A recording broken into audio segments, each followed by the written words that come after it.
नमस्कार. चला जास्त वेळ न दवडता आपण आजच्या रेसिपीला सुरुवात करूया.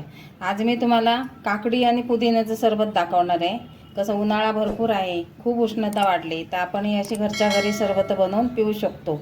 आणि ही आपली तहान पण भागवतात आणि शरीराला पण अपाय नसतो. बाहेरची सरबत आपण घेतो, तात्पुरतं बरं वाटतं आपल्याला, पण आपलं पैसे पण चौपट जातात त्याला. हे कमी पैशात आणि चांगली सरबत आपण घरच्या घरी बनवू शकतो.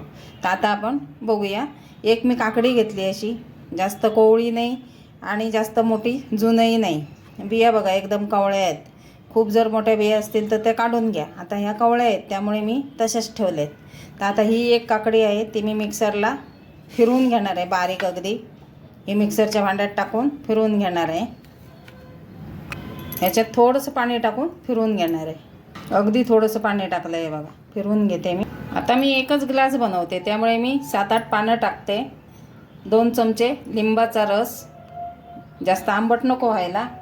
आणि आपल्याला टाकायचं आहे 2 चिमूटभर काळं मीठ, अगदी 2 चिमूटभर टाकायचं आहे. आणि हे आता अगदी थोडंसं फिरवून घ्यायचं. याची पेस्ट करायची नाही, त्याचा स्वाद फक्त उतरला पाहिजे त्याच्यामध्ये, एवढंच फिरवून घ्यायचं आहे. हे बघा मी फिरवून घेतलं आहे. पानं तुम्हाला दिसत आहेत बघा, तुकडे झालेली, तेवढीच फिरवायची आपल्याला, जास्त फिरवायचं नाही. आणि हे आता गाळून घ्यायचं आहे. हे मी गाळून घेते. हे बघा हे मी गाळून घेतलं आहे, असं गाळून घ्यायचं.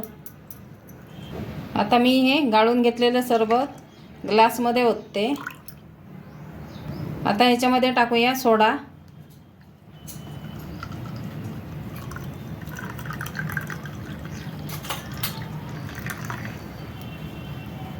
आणि ह्याच्यामध्ये टाकूया आपण बर्फ. असं मस्त सरबत लागतं ना, खूप छान अगदी तयार होतं हे सरबत. तर असं सरबत नक्की ट्राय करा. आवडलं तर लाईक शेअर नक्की करा आणि चॅनलवर नवीन असते त्यांनी सबस्क्राईब करा.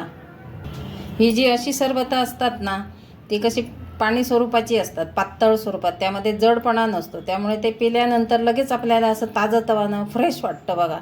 कुठलंही असं घरगुती सरबत तुम्ही पिऊन बघा, फ्रेश वाटतं एकदम.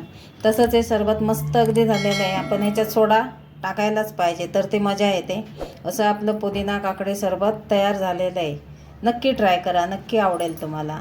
धन्यवाद. हो, आणि ह्याच्यामध्ये साखर वापरलीच पाहिजे असं काही नाही. साखरेशिवाय खूप छान लागतं ते.